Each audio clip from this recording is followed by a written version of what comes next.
Hello, everyone. Welcome back to another episode of the UUR podcast. I am Callie Thomas. My co-host is Rodnesha Green. What's up, y'all? Say hello. And we are here with another episode of our PLURIBUS Rewatch. We are on episode 4. Please, Carol. Please, Carol. Please, Carol, stop. For all the Sabrina Carpenter fans out there. Oh, man. Well, you know what's funny?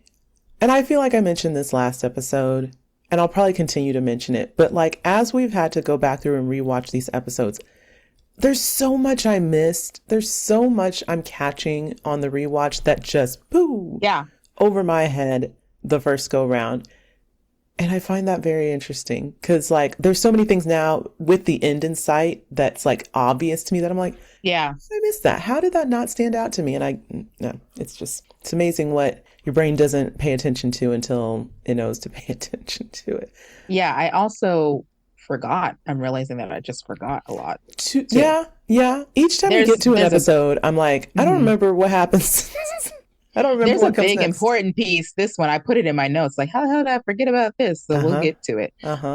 But yeah, I think part of it, might be, for me at least, is like a come down or a return to baseline when watching things like shortly after us having had like taken the time to like dissect Severance. Yeah.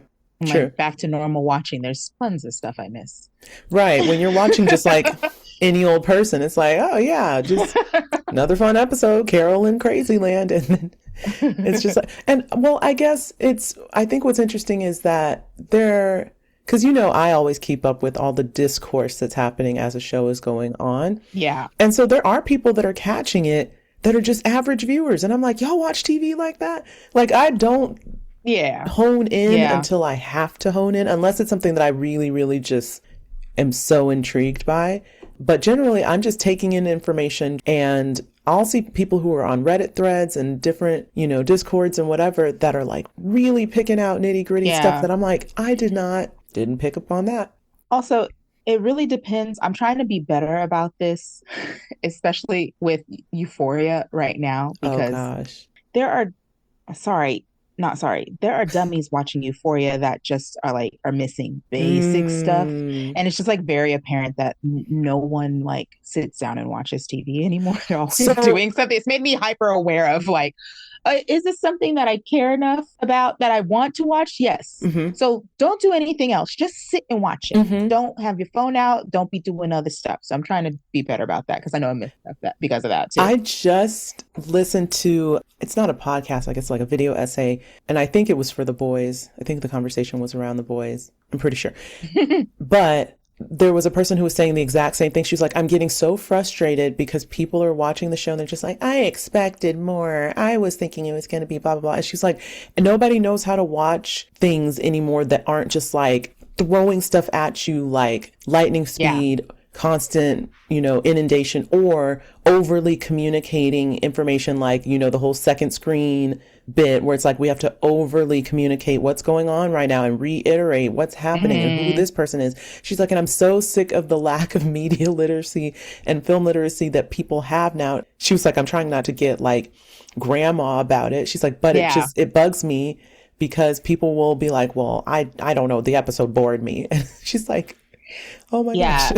That was one thought that I had that I forgot to mention when we did our episode and we were talking about the cold open with Zosha and Pirate Lady episode 2. And I mentioned like, oh yeah, we don't get the exposition because they're not talking. And I'm like, actually, that's very refreshing because everything now, like I can't remember off the top of my head who I heard talking about it, but saw someone talking about how Netflix will like tell all of its showrunners and whatever, like, no, you need at least 3 more scenes with exposition.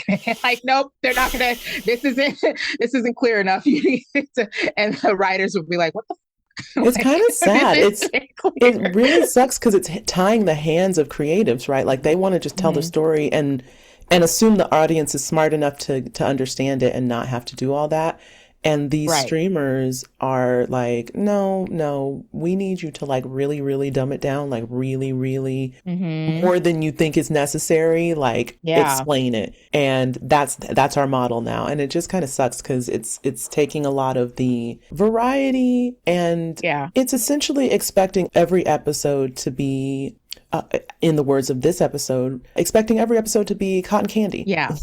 in the words of Larry. And TV should have a mix of plot and character development, and character being plot development and all these other things, right? It shouldn't always be rapid pace, talky.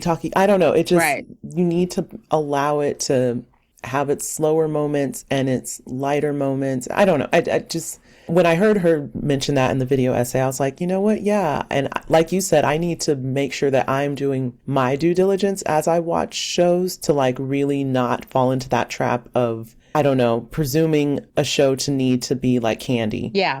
right? Yeah. Well, and it's like at the end of the day, it doesn't matter Sure. because you'll have episodes or shows that will do like a Star Wars crawl at the beginning of the show with everything explained, Yep. the whole plot laid out, and people will still be like, I don't I get don't it. understand what's going on.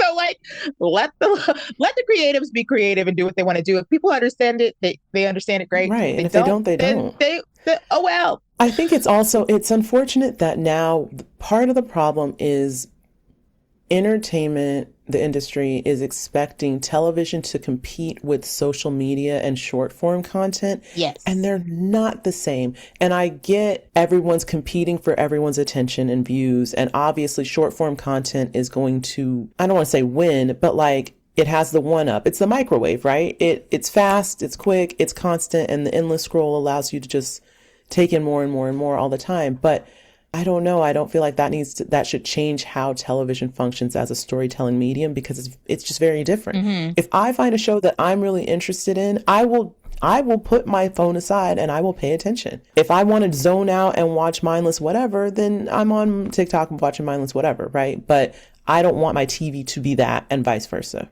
Anywho, I'm gonna let that be our banter today because I don't feel like talking about the other stuff. Like, Okay, yeah, I was enough. gonna say. Well, I mean, that feels like enough. I don't even think we need to fumble around with No, this other nope. thing on We here. surely don't. You guys will never know. You'll Maybe you never will. know. Maybe it'll be next week. Who knows? Probably not.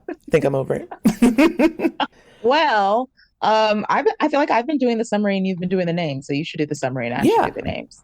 All right. Yeah. So let's get into our brief summary for episode 4. Please, Carol. So this episode, we meet Manusos, who is holed up in a storage facility that he manages. He has been spending his days listening to different radio frequencies and avoiding all interaction with the others. Meanwhile, Carol returns home from the hospital and starts to compile a list of facts that she has learned about the others, determining that they cannot lie.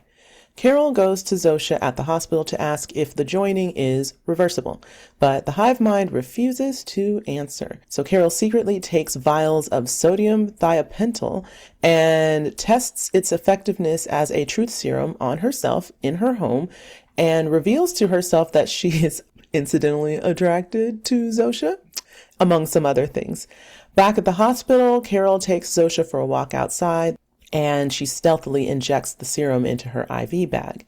When they get outside and get to a seated spot, Zosha begins to lose a little bit of clarity, and that's when Carol tries to press and probe her for more answers about reversing the joining. Zosha struggles to speak, with several others beginning to arrive and surround them, repeatedly chanting, please, Carol, and so on. Zosha eventually collapses from cardiac arrest, with the members of a hive mind coming in to try to revive her. And that's a brief summary of what to expect this episode. All right. So our main cast, as always, Ray Seahorn as Carol Esturka. Carolina Wydra as Zosha. Carlos Manuel Vesga as Manusos. It's not just his voice anymore. He's It's in this him. episode. It's him. Guest stars this episode are Jeff Hiller as Larry. I forget the full name. I wrote it down later. Lawrence something. Lawrence J. Elkus, I don't know, whatever. Soledad Campos as maternal other. And then co-stars, we have Tim Keller as Mayor Tim, the real mayor of Albuquerque. Oh, I don't know if that's current or just at the time of filming, but Hmm. real mayor. J. Diego Goncalves as nurse.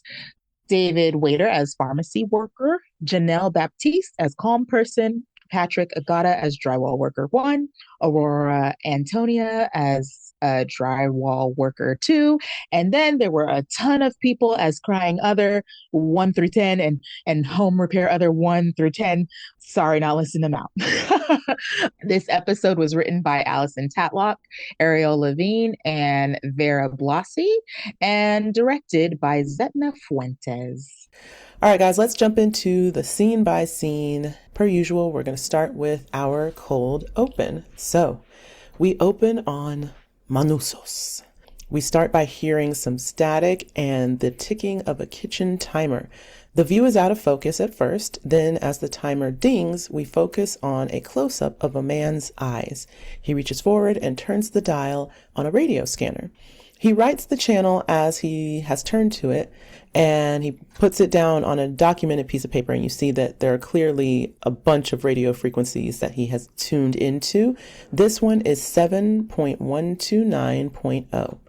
When the timer goes off, he crosses that channel out on his pad and turns the radio scanner to the next frequency.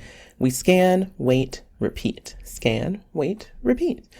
The camera then cuts to the counter behind him. There is a phone and a printed sign in Spanish that translates to, notice, payments overdue by 30 days will result in the cutting of locks and the removal of your belongings. No exceptions. The camera then pans to a basket of packing tape next to a basket of padlocks. While the man waits for the next timer to ding, he walks to the trash can and digs out an empty can of what looks like maybe tuna, hopefully. He licks the remnants of the can lid, and then he hears a car pull up outside. He looks out the window to see someone cleaning up a fallen plate of food and leaving a new plate of food in its place outside of a closed gate several yards away. The woman gets back into her car, honks the horn, waves politely, and then drives off. The man picks up a cane and goes out to check on the meal. He uses the cane to reach through the gate and knock it smooth over and take a hike. He walks past some storage units and stares at one briefly before continuing on to the office. He writes a new note for the front counter. To all of our customers, management was obliged to open your units. Restitution will be made. Apologies. He begins cutting locks and going through the storage units. Back in the office, he surveys all of his finds. We've got mojito mix, a few sugar packets, 3 cans of dog food, coffee creamer, and a couple of Tic Tacs. He immediately downs the mojito, the sugar, and the creamer, and then the phone rings. He doesn't answer it at first and proceeds to open the first can of dog food, looking like he's taking a silent prayer before he makes this choice. He continues to sigh deeply and contemplate, am I going to eat this? He picks up a spoon and then the phone rings again. This time he does answer, but he doesn't say anything at first. And we hear Carol's call from the previous episode that she made on the plane with Zosha. As he hunkers down and begins eating the dog food, we see the progression of the next 2 phone calls that we've already seen in the previous episode. When Carol finally ends by cursing him out, we see him look a bit confused. Then he writes in his notebook, Carol Estorca?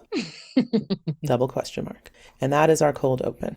So I put this note as a just for me note, but I don't. So the first thing I was like, wait a minute, he's setting it to 2 minutes. Why 2 minutes? Is there a reason? Is that like how long you need to give a frequency to like for something to see if there's anything? Right. Like if there's intervals or something. I tried to look this up and went down a whole rabbit hole. So I'm not even going to begin to explain it. There are people who understand radios and radio frequencies way more than I do. I only understand it to the extent of it being in a car to listen to music. But yeah, I guess there was a whole discussion about like certain frequency levels and the hertzes, the distance from center you would need to give a channel to capture, blah. It was a whole bunch of language I didn't understand. I guess this is, again, when you're dealing with actual like shortwave radios, that there's a whole etiquette, science, whatever, to how you can pick up on channels and frequencies using that. someone even knew the type of shortwave radio that Manusos had in the scene, I was like, oh, see, he's like, oh, he's got a Kenwood 40 something something 6 da, da, da. I was like, that means nothing to me. So again, I found it funny that I went looking for a simple answer to what I thought was a simple question, and it was not so simple. So if anyone knows about radio waves, shortwave radios, and that sort of thing, maybe you can explain it. But I abandoned that search. That's funny. Yeah, I don't know. I was just like, I guess that might be long enough, but I don't really think so. So is the plan to do all of them and then go back and do all of them again? That would What be if my just someone's thought. talking right now? But then there's way too many to do that. Sure. But I guess he said I've got time today. So Today and for the and foreseeable for the future mhm. until I starve because I'm not taking any food from these invaders. Oh my gosh. So I understand that.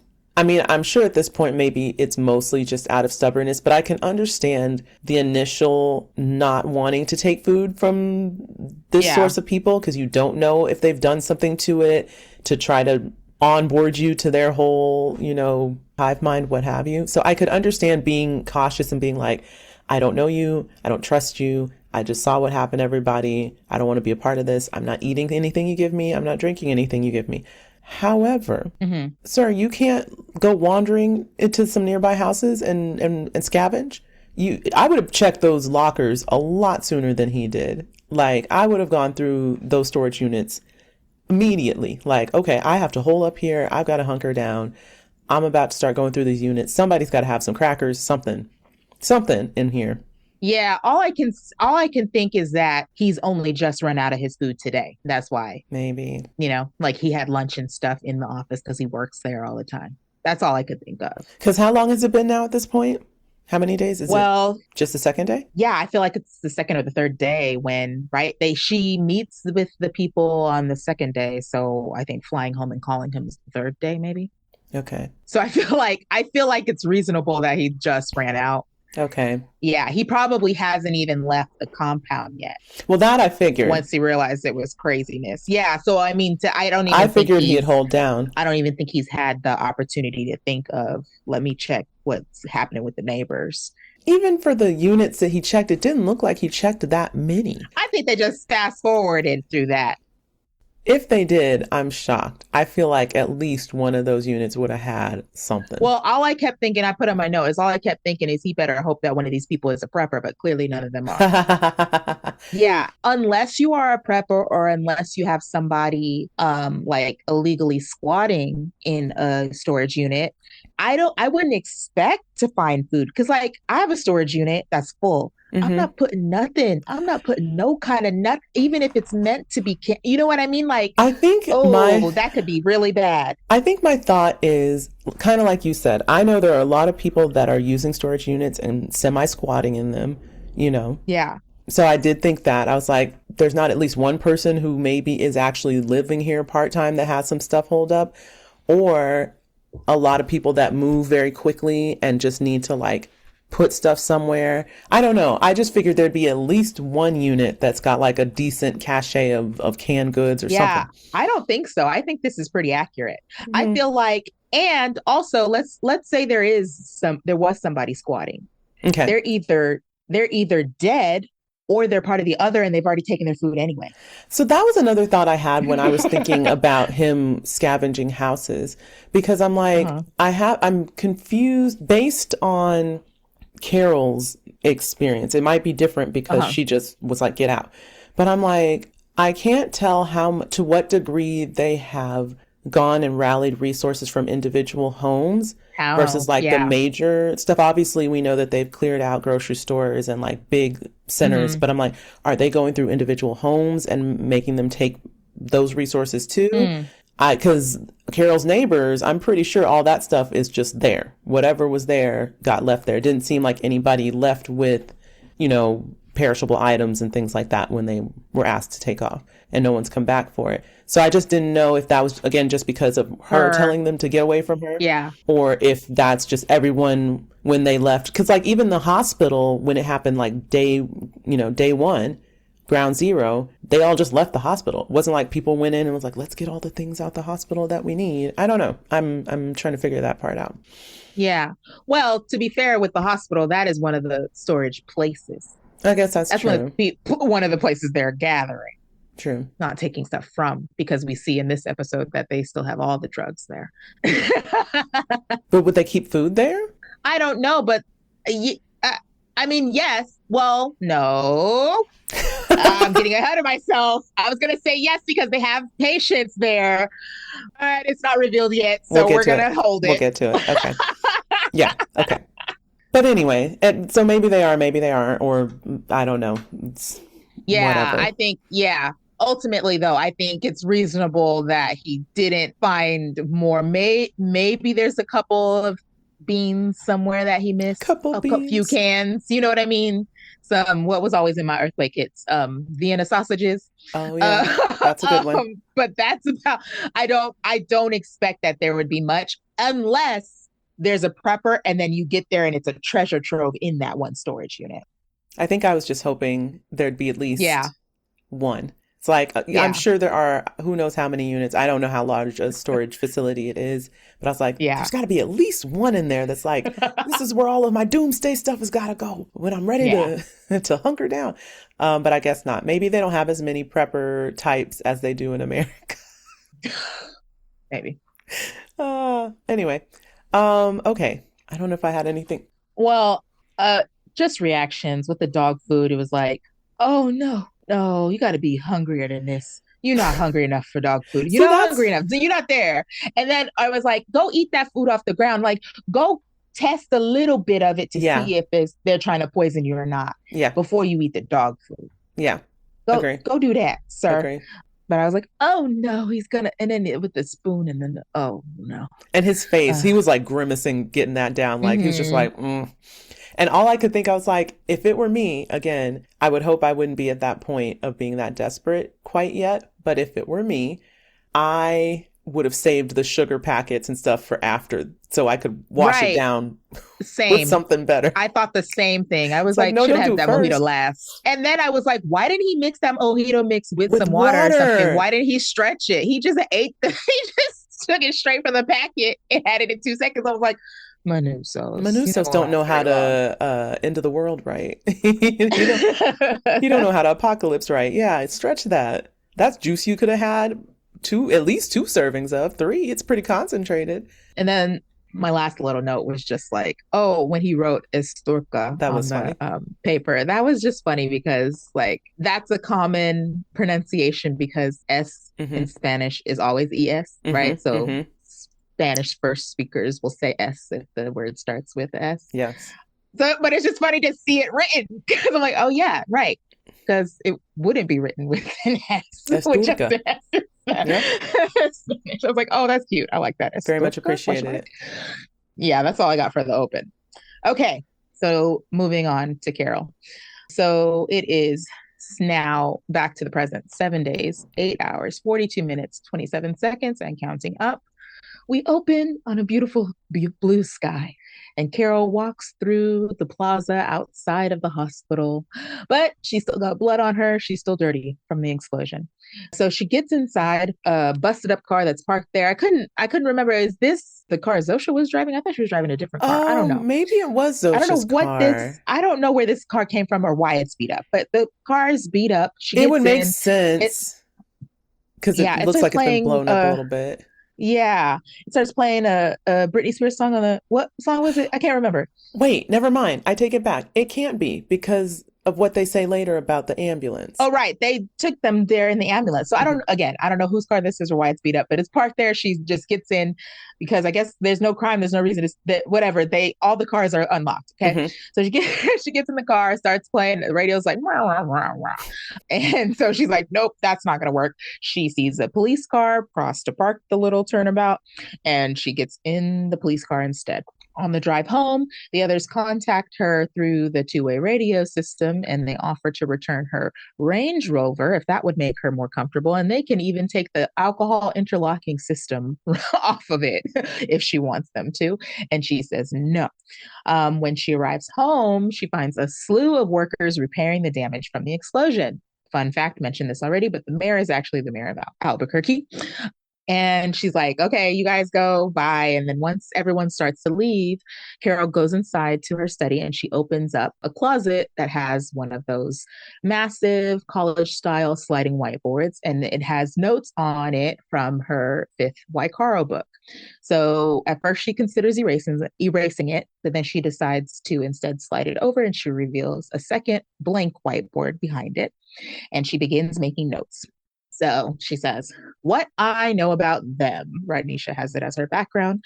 One, eager to please, would give me a bomb, a bomb. Can't kill, not a fly. Doesn't play favorites, likes all jerks same. Extra stars, star, star, star, trying to change me, changes underline, more stars, and then weirdly honest, question mark. So she goes outside and grabs a volunteer from the group.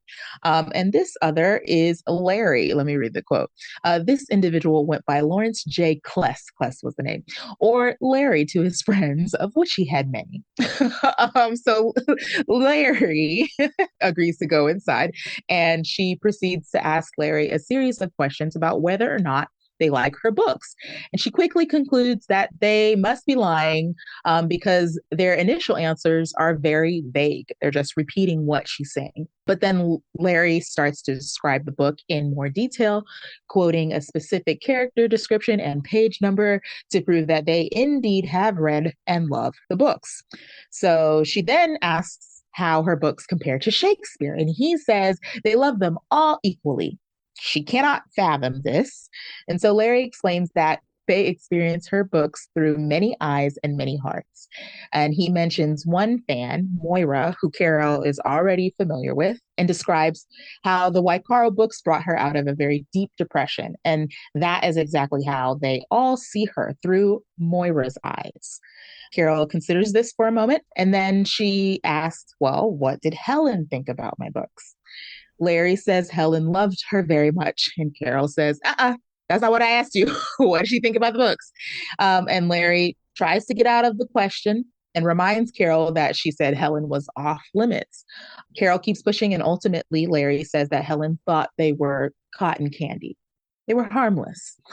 And they don't seem to register immediately that Carol takes this as a slight, but then eventually they start catching on. And then Carol moves on to Helen's thoughts about bitter chrysalis.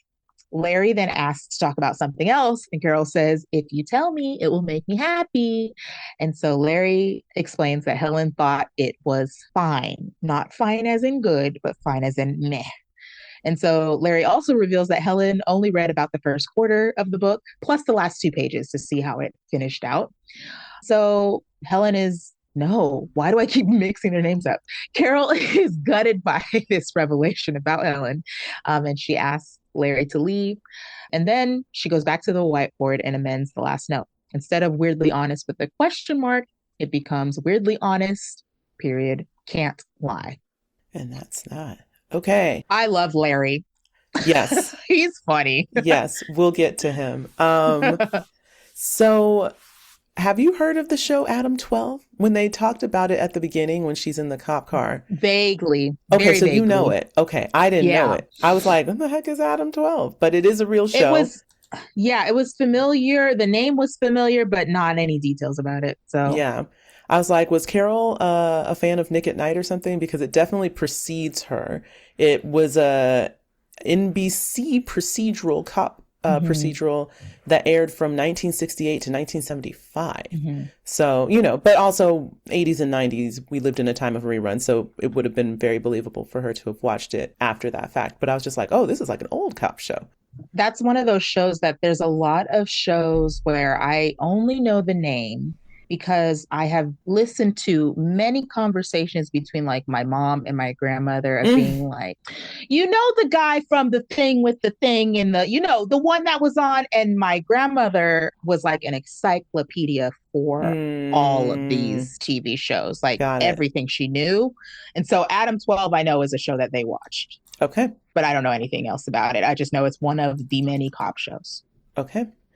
Anyway, minor note. I just wanted to check that against your knowledge because I was like, I don't want to say I'm an aficionado of old TV, but I watched a lot of TV that predated me as a kid. That's funny. And I was just surprised that that wasn't one of the ones that crossed my path as a youth. One of the cops, I don't remember which one, was also on. Oh, it just left me. There's a song by the same name.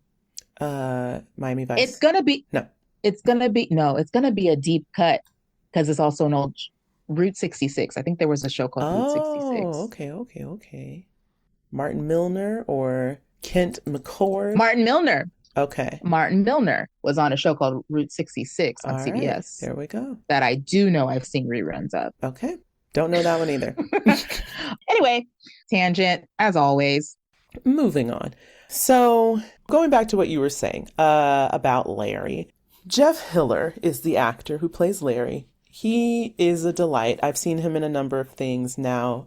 He's just one of those character actors that you see in a lot of stuff. You recognize his face. Mm-hmm. You probably don't remember his name. For whatever reason, he always stands out to me from an episode of Community that he did, one of my favorite sitcoms.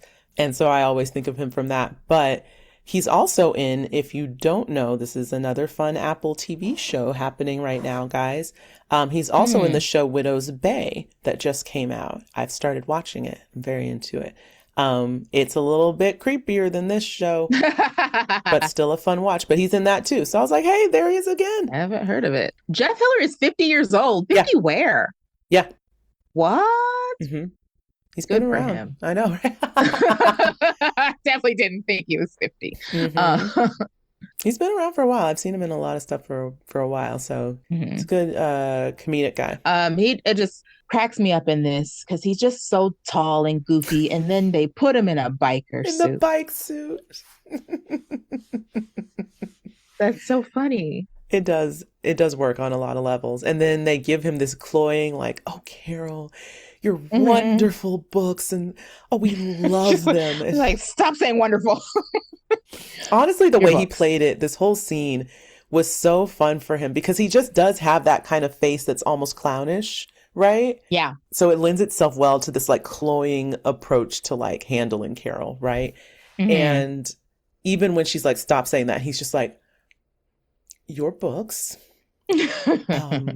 were fantastic. You know, like it's a fun elasticity that he has to his character portrayals. But I also found it interesting, again, the way the joined, as I just said, are handling Carol. Because the thing that I was noting is I'm like, it's so funny how they feel this need to be so saccharine with her.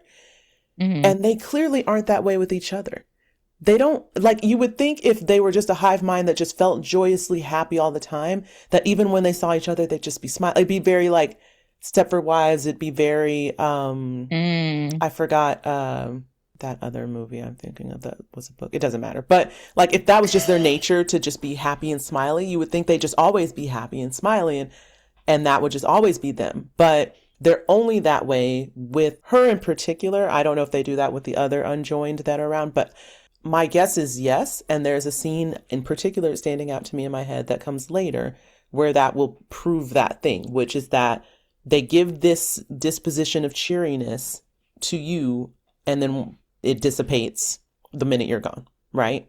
So I don't know why they think that that is the winning approach, I guess, like to just make it seem like everything's so lovely and so nice on this side. And my God, you're going to love it. It feels so great. We're just so happy all the time. It's like they feel like they have to oversell it to get people on board. Like if they don't overly express it, then people aren't going to believe that it's worth the hype. And I just find it funny because, again, it's like telling like, is it so great over there? Is it so great on that side? Or is that just the pitch? Yeah, people or Carol, because it is interesting that you mentioned, like, we're not sure if they're really like, if they're like that all the time with the other people. They might not be because they don't need to be. They've already got them on their side. I don't know. I venture to think they are. And again, there's scenes later that are standing out to me where you do see the switch. So I do think it's just how they are. Now, I don't know if they're as 24/7 about it as they are with Carol. But I do think that their default is when you're around unjoins, it feels very culty, right? Like be happy, be smiley, make it look great, make it seem great, because we want them to like fall in line. But then as soon as we have you, we can drop the facade. All right, great, we got you now, you know? Yeah. But we'll come back to that because, again, I know there's some future scenes where we see this come around again. But what I was getting at, sorry, I lost my train of thought. What I was getting at is that you do see him drop it a little bit here with Helen with Carol once she presses him. And once she's like, stop the act, then you see him trying to like get back into it at points where he thinks he can maybe win her over. But then when he's frustrated, you can see the frustration start to creep on his face. And you can see the try to push back. Like, it was a good acting moment for Hiller, because all those levels I was seeing, all those things were playing, where it's like, trying to sell you. Okay, she doesn't want that sell. All right, well, let's just try to be pragmatic. Oh, but maybe we'll hype this up because, no. I wish you wouldn't ask me that question. Please don't ask me that question. We try not to be nice. You know, like, all of those things were happening simultaneously. So it was a good job on his part. But again, just more questions for me about what's it really like on that side of the fence. You know, you're telling me it's this way, but I have no way of knowing. Right. You know? Anyway, the other thing that I thought was interesting in this scene, you brought up in the summary that they brought up the Shakespeare stuff. And one of the things that Larry mentions to Carol is like, have you read the first quarto of 1597? Oh, you haven't? We'll get you the first edition. You really must read it, right? We'll bring you the original. So I at first was like, first edition? That's wild. And then I was like, well, I guess they have access to everything, so they could. And then the second thing I did was like, well, what is the first? Like, what exactly does that mean? So I looked it up. And so the first quarto is essentially like one of the earliest printed editions of Romeo and Juliet. But then the thing that I saw that I thought was interesting was that it was a lot of times known as the bad quarto. And I was like, why is it called the bad quarto? That's weird. So of course I do more digging. And essentially it was called that because this edition isn't the actual written edition from Shakespeare. Apparently he had that locked up somewhere. He didn't want copies of it getting out. He wanted people to come to see the show, didn't want to deal with it being reproduced or stolen or whatever. So apparently this version of it came later, and it's a collective account from the various actors who performed in it. And so they all contributed what they remembered of the scenes to be from their experience of performing it. So this quarto is essentially... That's funny. So I saw someone somewhere mention like, oh, it would make sense that the Hive would say that this is the best version, right? Because it's the collective version. It's the collective mind, even though that version is inherently flawed because it's a recollection from everyone's memories, not the actual account, right? So there's things that aren't going to quite align or line up, but it's also seen as a more endearing work because of the fact that it's collective. So I think they were trying to credit Vince Gilligan with being like very mindful about that choice to use in that moment for them to note as far as like a literary work that they just so admire, right? Yeah. And try to pitch to Carol. Didn't think much of it the first time I heard it. Now it's an interesting little tidbit. That's funny. Yeah, so there you go. And we'll never get to read the first edition because we don't have access to things like that. What else you got? So in this conversation, when he's trying to convince her why they like it just as much as Shakespeare, and he brings up Moira, I was like, see, this is an example of their manipulation in lying by omission. Because they don't need to lie about how Moira felt. I'm sure Carol believes everything they've said about how Moira feels about the books. Right. But they also know damn well there are people who hate her books, because that's how art is, right? And you have all of them in you, right? You have everyone who loved their books and everyone who hated them and everyone who just felt bad by them. Yep. Luckily, it's a failed manipulation because Carol's smart enough to know that, right? Like, okay, you brought up one person, one crazy fan. Okay, cool. She really loved my books. You guys are still foolish. But I was just like, see, you like carefully selected that, the one that you thought would be a sob story and would move her, when clearly she's been a bestseller like 4 times. Exactly. So lots of other people have read her books. And you could have given her lots of different examples. Yeah. And also, bestsellers aren't only bestsellers because people love them, right? People hate buy books too. I'm surprised she didn't press him on that, because The fact that he was like, oh, we love your books, Carol. Oh, they're so great. I'm surprised she wasn't like, but you also hate them too, right? Because if there's people in there that love my books, then there's also people in there that hate my books, right? So Yeah. I think in that moment, she could have done that as another test of whether or not they can lie. But I think in that moment, she was like, I have a better way to test this. And that's why mm-hmm, she moved on to Helen. mm-hmm, Because I mm-hmm. think she deep down already knew that No, yeah, Helen was not crazy about the books. right. True. And that was, again, another fun moment because you could tell that they were like, how do we sweeten this pot? Because she didn't like, she didn't like them. Yeah. And I love that he She, used, mhm. I was gonna say, I love that he Sorry, go used the ahead. example of cotton candy. And he's like, oh, she loved it. She ate it 4 times. It's like 4 times is not a love something. Like And if her, you've only had right. it Yeah. 4 times in your life, you likely don't care for it that much. And that was, I feel like that was an example. And I put it in the summary, like of them really not realizing because they didn't have to share that part, right? They said, oh, she thought they were harmless. And then they elaborated by saying the word the phrase she used in her mind a lot was cotton candy. Oh, wait, that's bad. But wait. She loves cotton candy. Like, right. Why'd you share that? Exactly. Because they didn't realize that it would be that Carol Exactly. wouldn't receive it well. Exactly. And then they made it worse again by designating how many times, right? They could have said, "Oh, she's had cotton candy plenty, but I guess it was before you guys met. But she loved it every time she had it." You didn't have to say it was 4, because then that definitely tells me, no, she didn't love it. Like, why would you say that? Why would you say it? They don't know when to quit. Yeah, they're just trying to backpedal out of it and failing. Yep. So that just made me think of what you said last time about how they're kind of in their infancy of understanding human expression or just existing in humanity or whatever. But I found it funny when she added the addendum to her list and said they can't lie. And I was like, they can't lie. She should have said ... but they can deny. Cause like, Yeah. that's how they keep kicking the can down the road, right? It's like, oh, we'll just not decline to answer, or we just won't say it, or we'll just pivot or redirect. But you lying. That's a lie. Yeah. Yeah. And I'm just like, I get what you mean, Carol, but they can. They can lie. They can I lie. will. Yeah. But yeah, that's all I Yep. got for that one. Anyway, Larry was a fun little addition. Shout out to Jeff Hiller. All right, let's move on.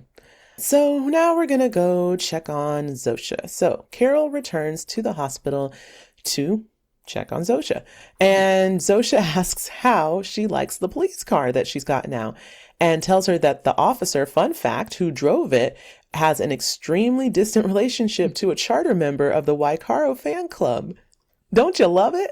Gosh, they just do too much. Anyway, Carol then apologizes for the explosion in a very like I don't want to say half-hearted, but like backpedally kind of way.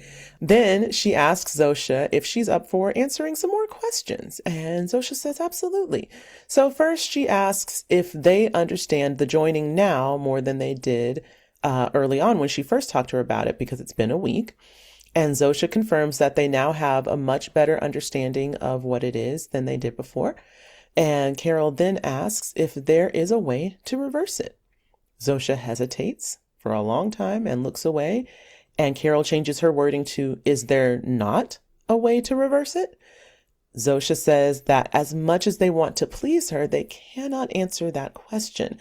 But Carol already has her answer in the fact that Zosha refuses to answer. So surely she would tell her if there was an answer and the answer was no, that the answer is no.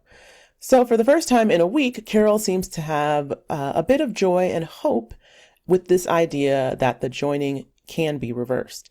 So Zosha then tells her that she will understand everything soon enough. She's just trying to blow right past it. Carol then switches gears and mentions Freedom Falls because she's just over it, right? And she asks Zosha to go ahead and tell her about it. Tell me what Freedom Falls is. You know what it is. And Zosha begins to answer. She's like, oh, yes, Camp Freedom Falls. It was a conversion camp that Carol's mother sent her to when she was 16 years old. This was around the time that Carol obviously was beginning to understand herself to be gay. And Carol draws a parallel for Zosha between what those counselors tried to do to her then and what the others are doing to her now. Zosha points out that Carol is trying to do the same thing, smiling, making light of everything, politely pushing her to be someone that she does not want to be. Zosha asks Carol to consider one thing. She says they know what it's like to be her, but she doesn't know what it's like to be us. Carol eyes Zosha's IV drip for a second before leaving the room, clearly with a plan in mind. All right, so la la la la la la la la la.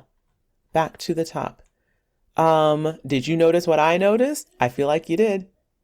I saw your note, so no. Oh, what did you? Okay, there's an important detail that you caught that I didn't catch. It's not a caught, it's I forgot that it happened. Got it. Well, the first thing I noticed in the scene, but again, it did not occur to me the first time through because who's thinking about a milk truck? But as soon as Carol pulls up and parks her car, they cut to a wide shot where you see this guy unloading a milk truck. And again, for those of you listening, if you're watching episode by episode, remember this. Remember this. Remember the milk trucks and all the appearances of milk. I just didn't realize how much they were showing it to us. Like, yeah. In my mind, I don't recall noticing it before Carol notices it in a future episode. Exactly. Same. Yeah. I didn't catch it this time. Yeah. Literally 2 occurrences. The milk truck, and then once she gets into Zosha's room and her fumbling with the milk cart. And I was like, doggone it, they're just like throwing it in our faces. And I just was not thinking about it, was not paying attention to it. And not that it's odd for someone to have milk in a hospital, but an adult having milk seems odd to me. I'll be quite honest with you. I didn't realize, of course, now I know it's milk and why it's milk, but I didn't realize what she was opening was a milk carton specifically. It just looked like any old, all of the juice and stuff come in that box. Yeah. So, and that's probably what I thought the first time around, but this time I now know. And so when they did a close up on her fumbling with it, I was like, doggone it, another milk carton. Yeah. It's all up and through. So yeah. And that's literally all she had. She didn't have anything else. I'm just, again, for those of you watching, keep in mind, she only had a milk carton. No plate of food, no food. Jello. Yeah. So just, yeah. Okay. So there was that. And I just was like, man, these so flew over my head the first go round. The other thing, which again is not anything important, but the second thought I had when she saw her in that hospital was, so the wig just stayed on that entire time? They just kept that wig on? Did they glue it to her head at this point? Is it just a part of her? I feel like that wig would have come off as soon as she got exploded. I don't know. It just, and I know that doesn't matter and that's not the point. But now that I know it's a wig, it stays on the whole time. That's all I'm saying. That's funny. Anywho. Oh, Zosha in the wig. Mm-hmm. So Freedom Falls is a storyline that I just don't remember at all. I don't remember conversion camp. That's what you didn't. I don't remember that happening at all. Didn't remember it. She says Freedom Falls. And I was like, that's random. Why would you just say Freedom Falls? She says, you know what I'm talking about. Tell me about Camp Freedom Falls. And I was like, yeah, Zosha, tell us about Camp Freedom Falls because I don't remember what you're about to say right now. And then she said conversion camp. And I said, why don't I remember that? That's so important. That's so important. It makes so much sense. It is 100% explains why your reaction to them is so strong. Yes. And why change was underlined on the whiteboard. Like, you have been through this before. I just completely forgot. That's so funny. I don't remember it at all. You're like, yeah, Zosha, tell us about Freedom Falls. Yeah, tell us about Camp Freedom Falls. What is this? Why are you talking about camp? Why are we talking about camp? You were just talking about reversing. I'm confused. Oh, yeah, I completely forgot. That part I did remember. I couldn't have missed it, but I know I didn't remember. Yeah.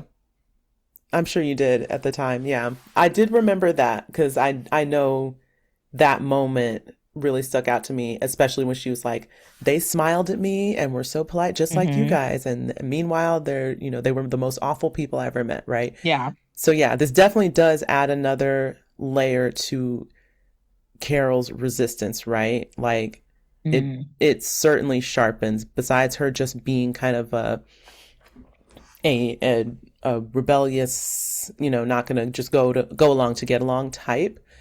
But then you have this backstory of like, oh no, someone has tried to force me into a corner before and change Right. me and use Right. all these, passive aggressive methods to do so. Yeah. And Um, I didn't have control then, but I have control now. yeah. Yeah. And it explains not only her reactions now, but just so much about her, right? Because it explains it explains the grumpiness, You're it right. The explains the anxiety. It does. alcoholism, Oops. it Shoot. explains it because the outcomes for individuals who have survived conversion camps are abysmal. They're You're terrible. right. Okay. That's a good So point. there's no wonder she is the person that she is, That you does know. actually, yeah, explain a lot. I don't mean to laugh, but it just, it Mm-hmm. explains all of it. Mm-hmm. Mm-hmm. So Mm-hmm. I laugh because I'm like, Callie, how'd you forget? How'd you forget that this happened? Mm-hmm. And it's funny because I remember it happening, but for whatever reason, I didn't necessarily connect it to her current mental health state, right? Like I Mm-hmm. knew it was why she didn't like, or one of the reasons why she didn't like the others, but I wasn't thinking about, again, why she might have an alcohol problem, why Yeah. she's on anxiety meds, da da da. It's like, oh, that changes that. That And shapes that a lot. yeah, and Carol seems like the type to either avoid therapy altogether or the opposite end, be combative in therapy and not really benefit from it. I Mm-hmm. think that she's probably on that end because she has the medications, right? Yeah. Like she's probably seen a psychiatrist and gone to talk therapy extensively for it. But I don't think that she's any type of healed from it. No, no, clearly not. Clearly not. She's Mm-hmm. self-medicating, so yeah, obviously not. Yeah. Um, so yeah, that is a good point to remember. And it's so wild that they have that moment and then Zosha's just like, oh, it's okay. You'll understand everything and it'll be fine. It's like, girl, you're missing the point. You're missing it. You're missing it because you don't want to see it, right? Obviously. Like you're missing the point Yeah. because you don't want to see her side of things. And then the Yeah. fact that she tried to do this little mic drop moment to be like, have you considered the fact that we know what it's like to be you, but you don't know what it's like to be us? Boo. I was Yeah. like, that's not the same. No, that's not the same. Yeah. Because And it's also wrong because I'm not joined. So let's be real. If y'all want to, as much as you want to play semantics, no, you do not know what it's like to be me because I'm not a member of you. So you don't know exactly. yet. So you don't know. And also, she started off by saying, well, you want to change us, right? And it's like, no, no, no, no. Pulling an Uno reverse isn't changing someone. It's undoing something that was done, right? Like, that's Right. not the same. It's Right. not like she went up to you and said, I'm going to make you blue now. Like, no, you Yeah. came in, infiltrated somebody's free will and autonomy. She's trying to undo that. It's Right. different. You can't, again, once again, they're using analogies to try to make these parallels, and they are not at all the same. Yeah. And they're purposely being confusing in the analogies and metaphors that they choose, right? It's like, no, that's not changing someone. That's setting things back to status quo, right? Yeah. If you want to go around having a little hive mind, get everybody's consent and then see. Yeah. I was about to say rule number one, gaslight, gaslight, gaslight. No, wrong show. That's separate. Wrong show. But, That's right. but Same it principle. It applies. applies. Yep. It's a unifying spirit, gaslighting. But yeah, so when she said that, I was like, you cannot say that that's the same. It's not. Okay. And it's not like she's trying to change you. You don't really even exist as an entity, right? You only Uh-huh. exist to the extent that you can siphon off of other people. So Yeah. no, no. Now, if someone is in your hive mind and she can figure out how to reverse it and they say, I actually want to stay the same, great. You've made your choice. You can choose to do that. You can be a part of that. But that's not what y'all did. Right. So y'all trying to strip people's rights. Anything else? I have a related note about what you just said. I'll see if I remember when we come Ah, get to it later. okay, cool. Um, but yeah, let's move on to the next section. Okay. Okay, so buckle up because we're doing from here to the end of the episode. Truth serum. All right, here we go. So Carol leaves when she leaves Zosha's room. She finds the drug storage room of the hospital and searches the racks and quickly finds the book with all of the drugs and the dosages. So she flips through the pages and she finds thiopental sodium and tears out the page to keep with her.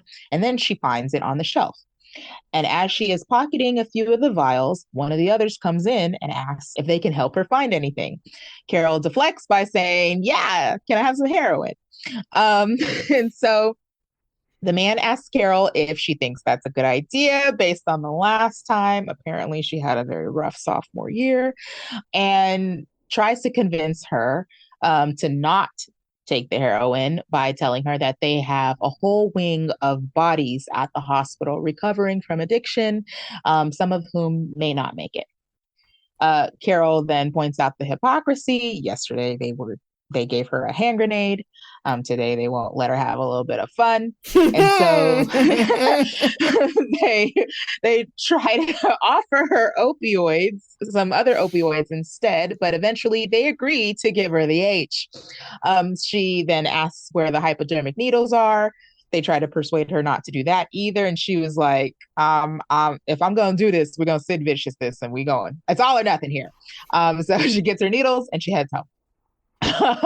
So when she gets home, she neatly lays the hypodermic needles out on the counter and then she goes to the bathroom and pours the heroin down the toilet. Next, she sets up her camcorder in front of her couch and she sits down with the thiopental sodium and she reads the dosage pages that she took from the book. And then she shoots up the drug. She then starts the camera and then she sits and waits. Next, we jump forward in time to Carol asleep on the couch and she wakes up to check the camera. And she begins fast forwarding throughout the video and pausing periodically to see if she is saying or doing anything of note. So first, she finds herself denying that the drug is even working. She fast forwards to having a cry about Helen. She even performs a very lengthy reading of what I assume is one of her Wife Carl books. She even says, she pauses to say, I think this could be a movie. And eventually she comes across herself talking about Zosha. And so as she's rambling on about her, Carol watching herself is like agreeing with everything she's saying. And then video Carol reveals that as annoying as she finds Zosha, she's also pretty freaking hot. To be specific, she says, why she gotta be so damn fun? Cracks me up every time. Like spit take laugh. Because it's so unexpected. It is. So Carol stops the tape right there. She's seen enough. And then she flushes the SD card down the toilet. It has served its purpose because that revelation about Zosha has confirmed to her that the thiopental sodium indeed works as truth serum. So the next day, Carol goes back to the hospital and she checks on Zosha again and asks if she wants to come outside and get some fresh air. So she wheels her out. And while they're in the elevator, she discreetly injects Zosha's IV drip with the truth serum. Carol then parks Zosha outside in the middle of the courtyard. My background today. And then Carol asks her about the weather. So Zosha starts trying to answer. And as she's trying to answer, she's showing that the serum is starting to take effect. She tries to answer. She's getting slurred. She pauses a lot. And so once Carol notices that it's kicking in, she's like, okay, now's the time. And she starts asking Zosha about how to reverse the joining again. So Zosha resists, saying no. And Carol pushes on and asks, if not telling her was making them sad. Is this making you sad? And Zosha nods yes. And Carol says, all you got to do is tell me what I want to know, and then I'll be happy. And so the others start to approach Carol and Zosha from every direction. And Carol then handcuffs herself to Zosha and continues questioning her. Is there something I can do? Is it something one person can do? And as the others circle in, they try to take Zosha, but Carol tells them to stop and says they cannot interfere with her because she has agency. And she tells everybody to back away and they all take one giant step backwards. So then Carol kneels down and resumes questioning, but Zosha is not looking good. She starts kind of shaking and hunching over, and then the color fades from her face. And then the crowd of people around her start chanting, please, Carol. And as they're chanting and getting louder, they all start crying. And so Zosha then passes out, falls out of the wheelchair, and the others tell Carol that Zosha is in cardiac arrest and they ask, may we please save her? Carol says yes. And they come over, take the handcuffs off, and Carol backs away as two of the others start using the AED machine to shock Zosha's heart back.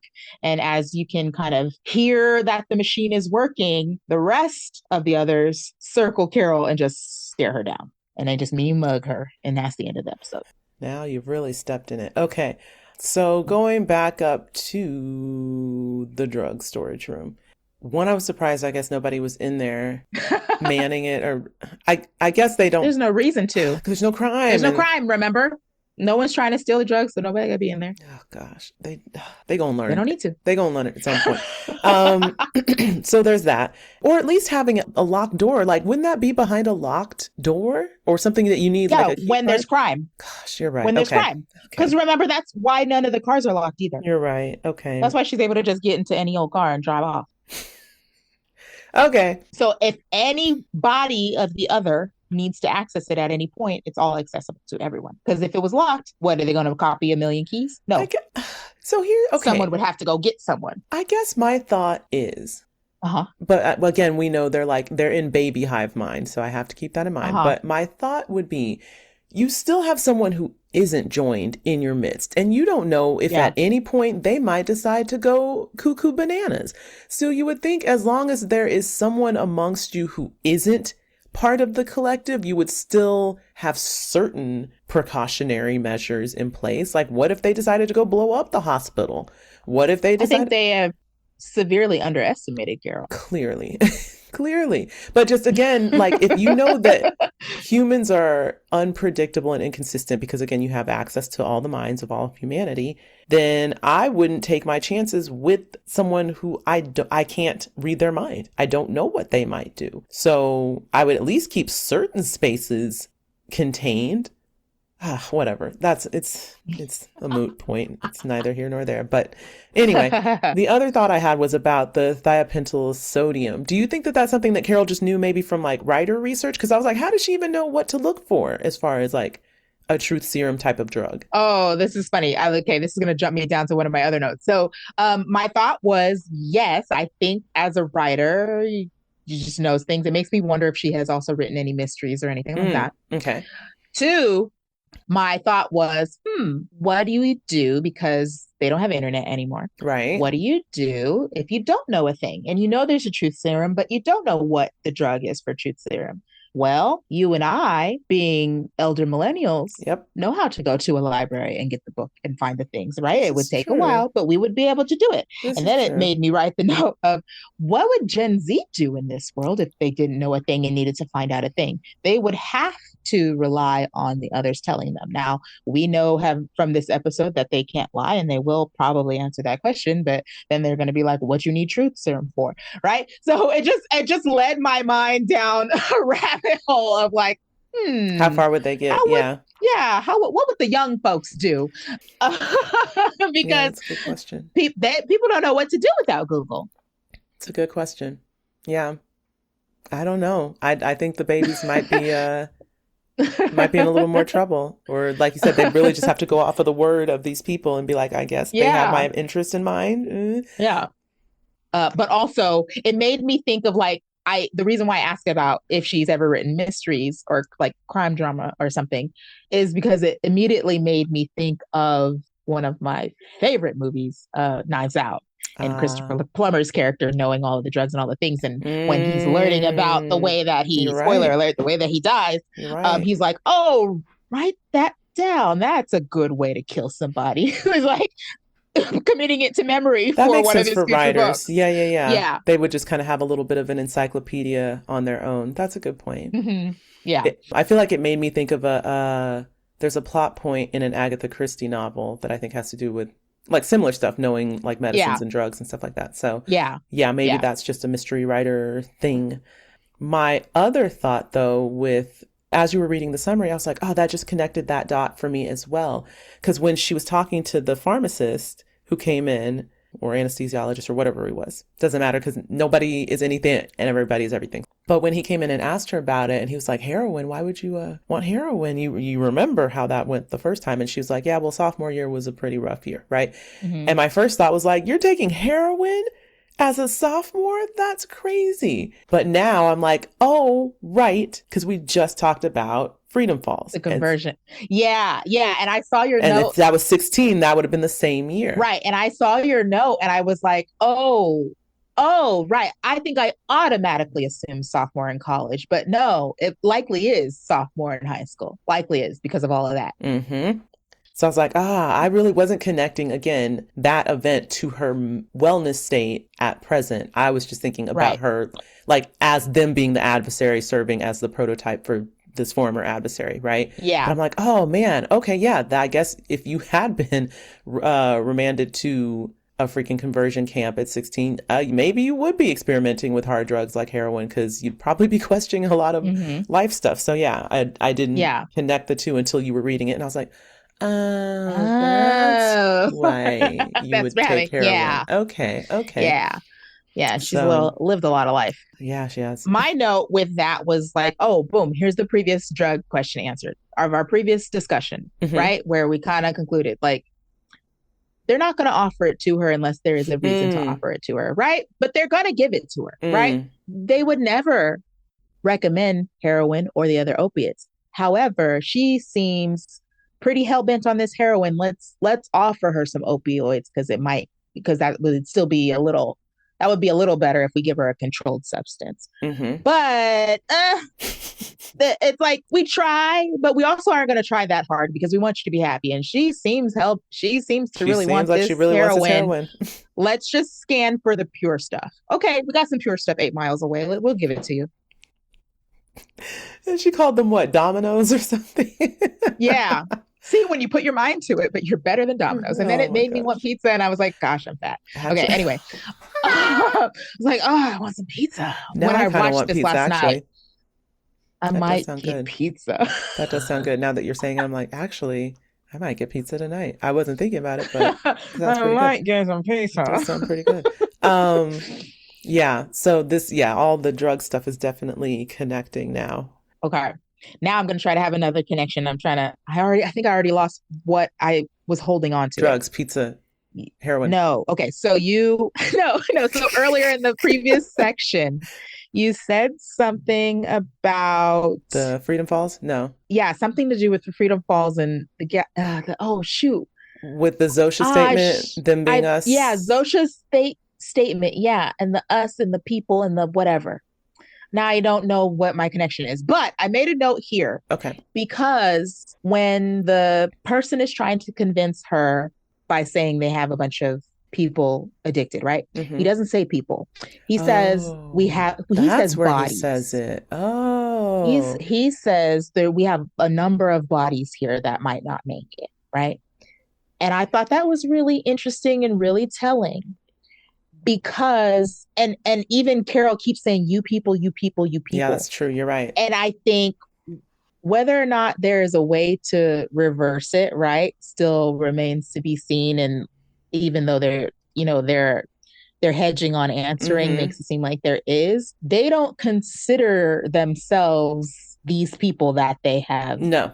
Right. They know they're hitching a ride. Right. I even think they are probably trying to,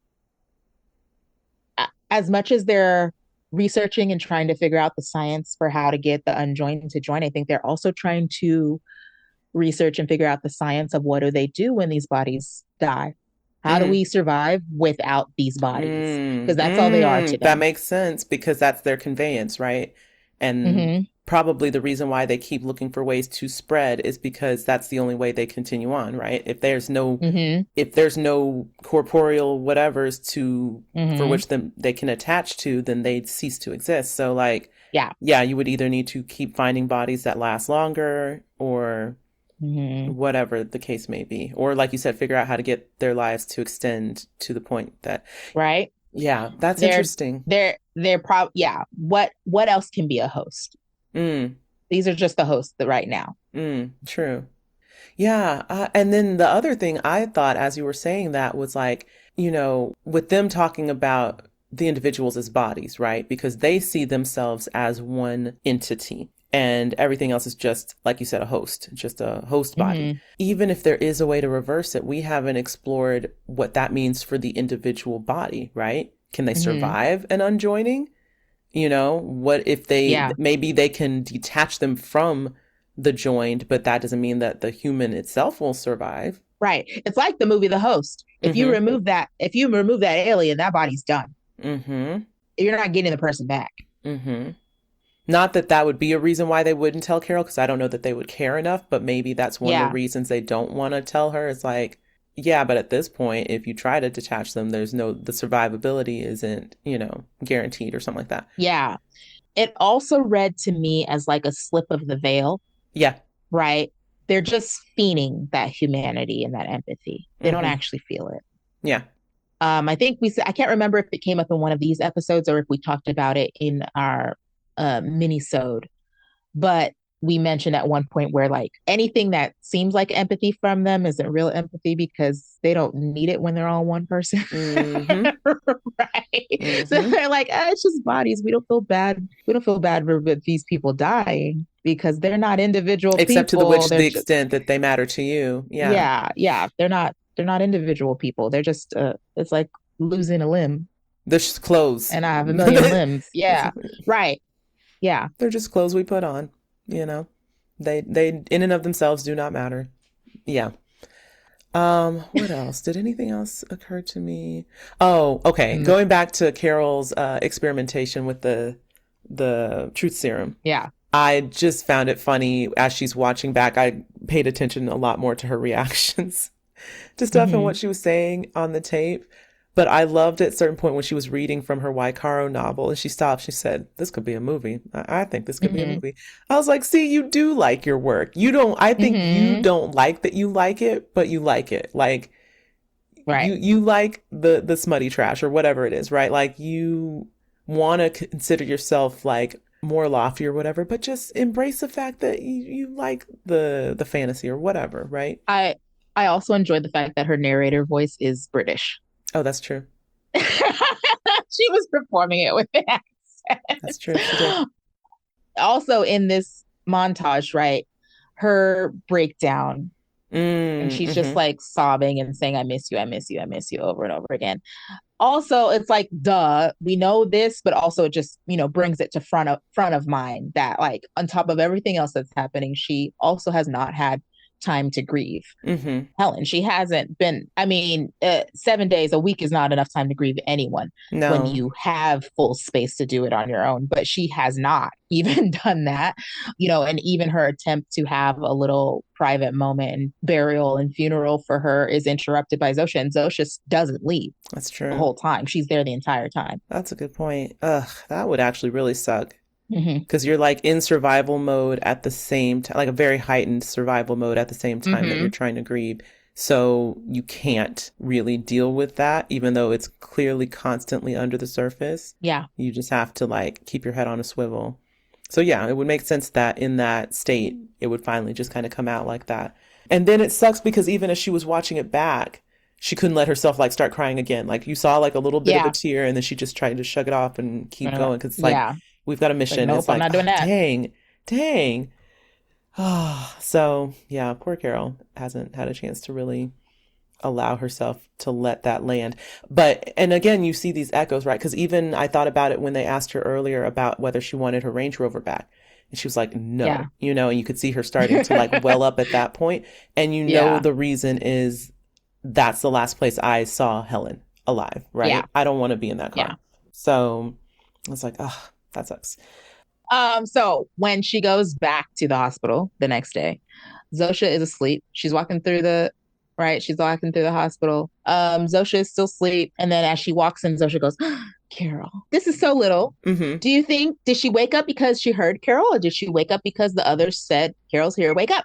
You know what's funny? I had the same thought this time around when I saw it.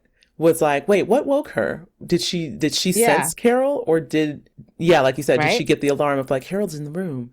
Right. Oh, So I guess it's like, yeah, I guess either way she sensed her, right? And so did that body in the bed sense her physically because she walked in, or was it was the hive mind that sends, It definitely told felt her. like it played unnaturally. It didn't Yeah, feel yeah. It was like just it like, played like, oh, oh. yeah, yeah. It was very Disney princess as opposed to like, kind Hmm. of like you sense something's there and you start to kind of flutter and you're like, oh, hey, you're here.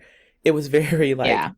oh, Carol. Right. There was no like wake up. Like I think about like my daughter does this all the time when I walk in. Adira does this all the time, where it's like her first wake up face is like mean. Like it's like, Yep. where am I? Hmm. Oh, mommy, hi. Right. Like she gets there really quickly. She Yes, gets to but the it takes a happy really second. quickly, but there's still a moment of, oh, waking up. Hmm. No, I know where I am. Hi. Hmm. Hmm.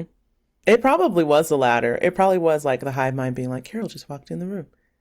Oh, Carol, Hmm. hi. Because there was no like sense of disorientation or what have you. It just was, yeah, it was very Yeah. unnatural. Wake up. So the other thing I noted when she finally gives her the true serum in her IV bag, Hmm. because I noticed I was paying attention to how much she was giving herself when she was Yeah. looking at the book and trying to make sure she like got the right amount of fluids. And when they showed it when she was putting it into her IV bag, and I know she was trying to do it quickly before the doors open, but I Yeah. was like, whoa, there's way more in that uh oh my God, what do you call it? Syringe. Syringe, thank you. I was like, there's way more in that syringe than she had for herself. She's gonna dose her. Yeah. And Yeah. so it now again makes sense why she had the cardiac arrest, right? It's like Yeah. clearly she was ODing on having too much. Yeah. So I was like, ah, Carol. Like it's Right. Yeah. didn't I think it I, I through. remember. I think I remember the first time being like, "Oh, is Zosha much smaller than Hmm. Carol? Is that the problem here? Because Yeah. why, Why? if she read the dosages, and I mean, obviously she doesn't know exactly how much she weighs, but they seem about them. But Hmm. maybe she's a teeny person. But then on the second watch, noticed the same thing. Like, Hmm. no, she just went. Whoom. She filled that. She did that syringe really fast. She filled it to the Yeah. top. She didn't I was like, attempt to oh, taper it at Carol, all. too much. You gave her Hmm. too much. And Hmm. then it was another thing that I thought to myself, I was like, I can't tell if it was, again, accidental and rushing and we're not really paying attention to how much. And so she's just, rush pushed it in. Or if she thought giving her more would make her more inclined to Yeah. detach from the mind and give her answers. I'm not sure which it is. Yeah. If she thought like Because the she, vial was preset. So, like, she could have preset it for the small amount. right. But I wonder if she was worried that it wouldn't be enough. I don't know. Right. And I'm thinking maybe that's it too, because it's like, well, this isn't a regular person here. This is the hive mind we're talking. Maybe the other minds will be able to fight against what this Hmm. body is feeling. And so maybe she needs more. I mean, fumbling around with it and rushing does also make sense. Yeah. Probably a little bit of both, maybe. But also I'm like, yeah, I think it seems calculated because it also seems like you don't have enough presence of mind to steal the dosage and Hmm. make sure you are getting exactly the right amount for yourself, and Hmm. then Right. just Be like oops, haphazard about it or later. right Right. for later. Yeah. So yeah, I think And maybe she clearly did she thought it through because she had purposely. the Yeah. handcuffs ready, right? Like clearly she knew, okay, Yes. this may not go exactly the way I They're gonna hope. try to come get me. Yeah. So yeah, I was like, well, that didn't quite go the way you thought. That's why Mm-hmm. anesthesiologists exist, people. You can't just give them any kind of dosage. Peace. And it is still a body, whether it's autonomously theirs or not. Mm-hmm. But yeah, so that didn't go according to plan. Because I think the first time I watched it, I thought she was just having a heart attack from, again, just being weakened already from being in the hospital and having a previous incident and just not being able to deal with the anxiety and the pressure of what was happening. Mm. But this time around, I was like, oh no, she just OD'd. She I OD'd on the I meds. think I also thought, even if Carol did her give her the exact same dose, she's been treated in the True. hospital for 2 days for stuff. So you don't know about drug interactions with True. other You don't know stuff. what's in her What else are system. they treating her with? Yeah. Good point. Yeah. Very true. Well, clearly she didn't think that part through. So now Zosha's Hmm. all laid out. And when they finally got in to like resuscitate and revive her Hmm. and Carol stands up, I was like, oh, so y'all aren't always happy Right. because them faces was upset. Yeah. And you could tell that Hmm. they were like, ah, if I could hit you, if I could hit you, Right. like, how dare you threaten our life? And it's interesting because they clearly did not have the same sentiment when she accidentally screamed, killed like 11 million Mm-hmm. people, right? But this time, Right. clearly they recognized it as a calculated, targeted attack. Yeah. And now Yeah. we've got feelings about it. Right. So Right. I guess now y'all lock them pharmacy doors. But also, like, if you had just answered the question, we wouldn't be here. That too. That too.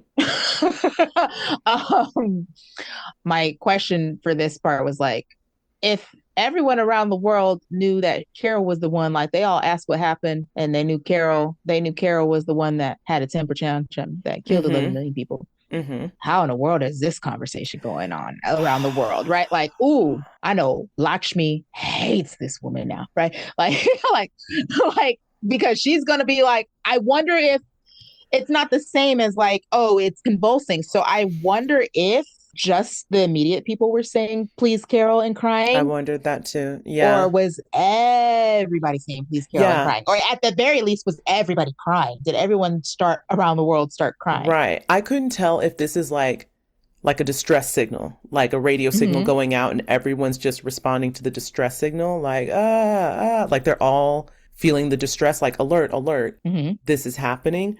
Or like you said, if it was just a controlled, like this immediate vicinity, we need to empathetically appeal to Carol by like just setting off as many emotional alarm bells as we can so that she'll stop pressing us and, Mm-hmm. let us in, because we can't do anything else other than just like insist and insist, right? And get Yeah. emotional. Yeah, I'm curious if this was a worldwide, everybody just freezes in places and starts just being like, Yeah. I can't remember if it comes back up later. So we'll have to come back to this if it does. I can't remember either. But it's interesting because, again, it has to be something that they enacted to some degree. Or I don't know, because like it's not the same as them all being connected by her screaming at them and emotionally overwhelming. Or is it? Is it the same?